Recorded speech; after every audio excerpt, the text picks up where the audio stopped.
जैसे ही जू यूई और यान वेई चर्च से बाहर निकले, उनके पीछे एक आवाज आई, जू यूई मूर्ति है। राष्ट्रपति वान, उनके पीछे ह्यूक्सिया प्रेस के अध्यक्ष जू यूई के प्रकाशक खड़े हैं। आखिरकार मैंने तुम्हें ढूंढ लिया। वो कहता है आप हाल ही में हमारे प्रकाशन कार्यालय में नहीं आए हैं और हम टेलीफोन द्वारा आपसे संपर्क नहीं कर सके, राष्ट्रपति वान बताते हैं। मैंने सोचा था कि मैं आपको झांग वान की अंतिम संस्कार सेवा में देख सकता हूं, लेकिन मुझे नहीं पता था कि आप इस तरह का बम गिराने की योजना बना रहे थे।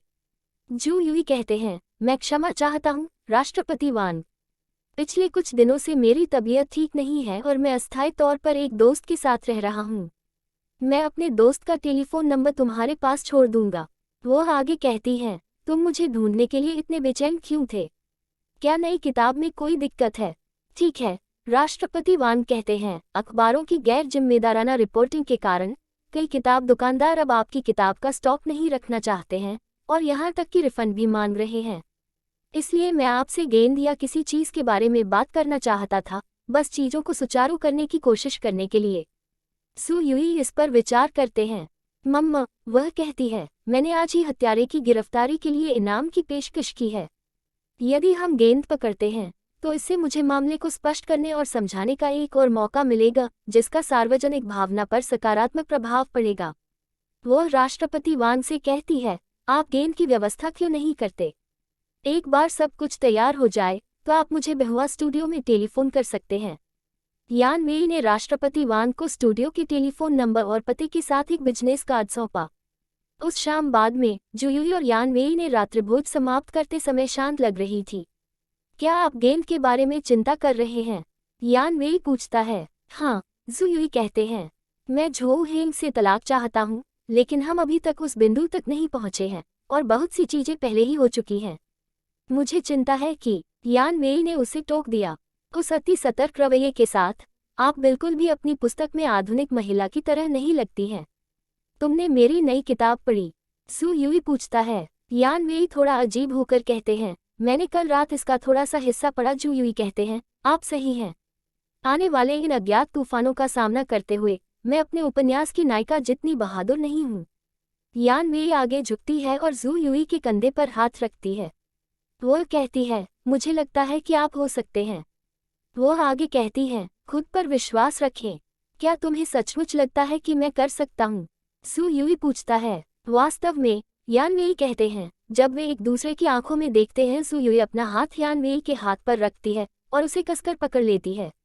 धन्यवाद, यान वेई। इस बिंदु पर टेलीफोन की घंटी बजती है और जू यूई इसका उत्तर देने जाती है।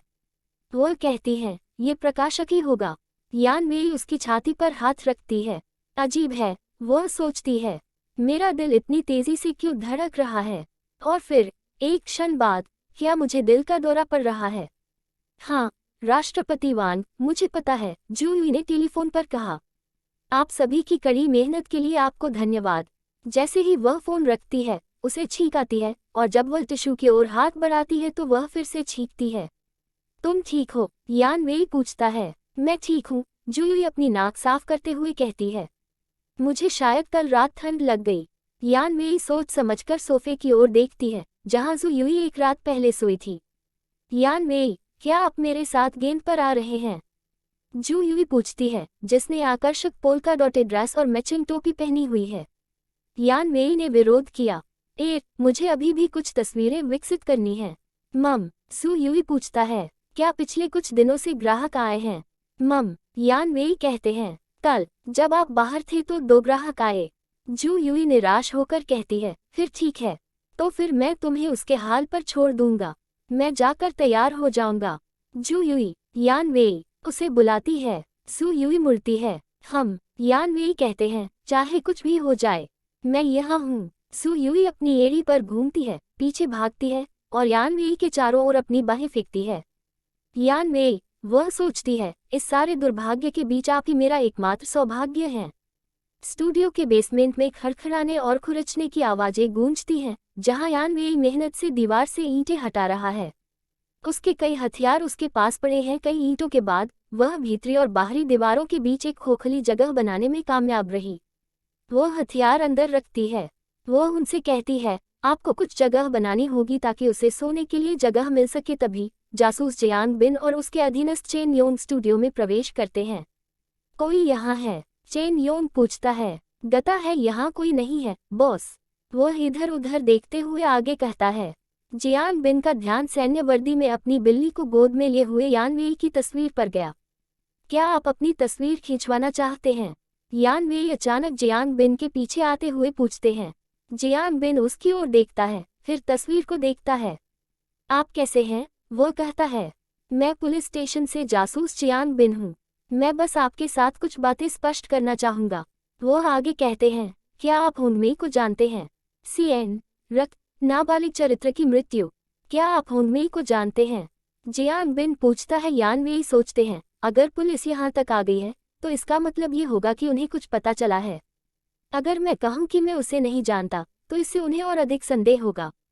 दूध देने वाली लड़की? यान वेई पूछते हैं। हाँ, जियांग बिन कहते हैं।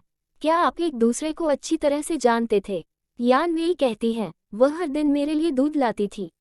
इसके अलावा मैं वास्तव में उसे नहीं जानता था। कुछ दिन पहले एक कार दुर्घटना में उसकी मौत हो गई थी। क्या आप ये जानते थे? जियांग बिन पूछता है। मैंने सुना, यान वेई कहते हैं। किससे सुना? जियांग बिन पूछता है। यान वेई कहते हैं, जियोपेंग, जो दूध भी वितरित करता है। एक पल के लिए जियांग बिन कुछ नहीं कहता, फिर उसकी नज़र फिर से दीवार पर लगी यान वेई की तस्वीर पर पड़ती है। वो कहते हैं, आपकी यह तस्वीर काफ़ी खास है। यान वेई बताते हैं, ये ग्राहकों को आकर्षित करने के लिए एक दोस्त द्वारा ली गई पोशाक में मेरी तस्वीर है। ये है। जियांग बिन दुकान के पीछे घूमते हुए पूछता है।